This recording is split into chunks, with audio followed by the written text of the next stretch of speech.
Welcome, everybody. I'm Carol Starr. I am one of the leaders of the Brain Injury Advisory Council of the Brain Injury Association of America.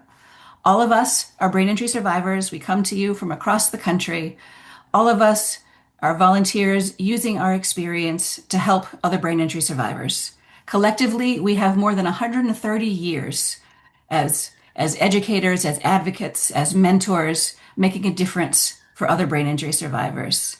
Want to introduce the rest of our council. As I mentioned, I am Carol Starr. I had a brain injury in 1999, and I'm in Maine. I'd like to introduce my fellow co-leader, Kelly. Thank you. I'm Kelly Lang. I'm from Virginia, and I've been living with brain injuries since 2001. Angela. Hi guys, I'm Angela Lee Tucker and I'm in Asheville, North Carolina, and I've had a brain injury since 2008. And Cass. Hello, everyone. I'm Kaz Marie. I'm located in Phoenix, Arizona, and I have been living with brain injury since 2017. Darcy. Hi, everyone. My name is Darcy Keith. I am from Fishers, Indiana, and I've been living with brain injury since 1991. Josh. Hey everyone, I'm Josh Kirschmeyer. I live in New Hampshire and I've been living with a brain injury since 2003. And Kelly. Hi, I'm Kelly Pokrevka. I'm in Virginia, and my brain injury occurred in 2013. And Stacia. Hi, everyone. I am Stacia Bissell. I live in Western Massachusetts, and my brain injury occurred in 2011. So now Kelly and Stacia are going to talk about point one on the handout. Calling brain injuries mild, moderate, or severe is overly simplistic and can be misleading. I think classifying them injuries as mild, moderate, severe is extremely misleading. I've heard countless stories of someone who has been diagnosed with what they consider a mild injury, who's never has a full recovery. They're always battling with symptoms. I mean, I'm a perfect example of that. And yet others who've had severe and have been told, they may never walk, talk, or eat again, such as my daughter, who is now a full, functioning adult. And I think it can set people up with the wrong expectation, going either way, mild not being so mild and severe not being as catastrophic. It is catastrophic, but not to the extent that they're not functioning. Um, so using those terms, I understand have to be done, especially for insurance purposes. But when doctors focus fully on those terms, I think it can be very misleading to people. I know, Stacey, you've had a very similar experience. Yeah. Actually, I don't disagree with what you're saying.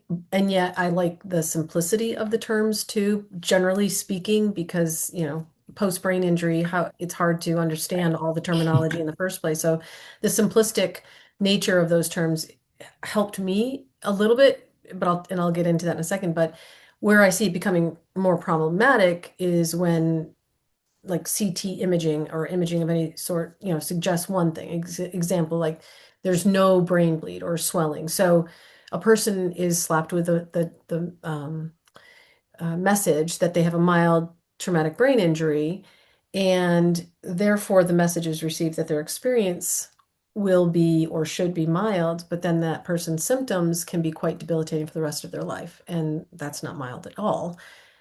In my case, there was evidence of a slight brain bleed and shearing, which classified me as mild to moderate, which was a little confusing in and of itself, right? And, I found that confusing, but then I also saw the confusion and doubt on the faces of my other doctors, not my neurologist who labeled that, but they didn't really know how to interpret that mild to moderate. So they ended up just using mild traumatic brain injury in my chart, but that didn't mean it would have only a mild effect on my life. In the end, my injury actually was very life altering. I was out of work almost a year, and eventual loss of that career, loss of identity and friends, and a 30-year marriage, and change of lifestyle, and change in my processes for doing things, and then the arrival of limitations. So, Yeah, I think that's a very common story, unfortunately, and also, especially then, not all the medical professionals are going to agree on the original diagnosis or what the what do you do next? What are you going to be capable of doing? And they can make estimates, but as we all know, brain injury is so different for everybody, and everyone's recovery is very different, and they really can't make a prognosis. And as frustrating as that was for me, Mhm. I do understand it better now as having lived with it for 24 years, that it's not like a broken leg that you put a cast on it, you heal, and you go on. Mhm. It is a much different injury and life altering, as you said, for so many people. Yeah. I think, the bottom line might be is that survivors and caregivers should pay very close attention to how the medical team documents and interprets the terms, because you Mhm. might go from one medical office to the next and they might document it different, they might interpret it different. So it's important that you're all on the same page with which term to use if there is insistence on using one of the terms, and that you both have a clear knowledge and understanding of the symptoms of your brain injury and the effect on your life, because you're the patient and you need to advocate for how that's documented and interpreted by everyone. Oh, I think you were so spot on about you are the driver of your recovery, and you know yourself better than anybody. You Mhm. know your before, your after, and you really need to speak up for yourself and do what you feel is the right thing. Yeah, absolutely. Empower yourself. Yeah, exactly. So now Josh and I are going to share a couple of our takeaways from that great conversation that Kelly and Stacia just had. So Josh, what did you think? What takeaway did you have? My main takeaway was that you're in control and the driver for your injury and recovery. So don't get too focused on that initial label that's applied. That's great. And mine was really about keeping an open mind that where you begin is not where you end up, and not getting stuck on a label and letting that be where you end up. Not letting that label drive who you end up being post brain injury. That's great. Be sure to watch our survivor to survivor videos of all 12 points from the Communicating About Brain Injury statement.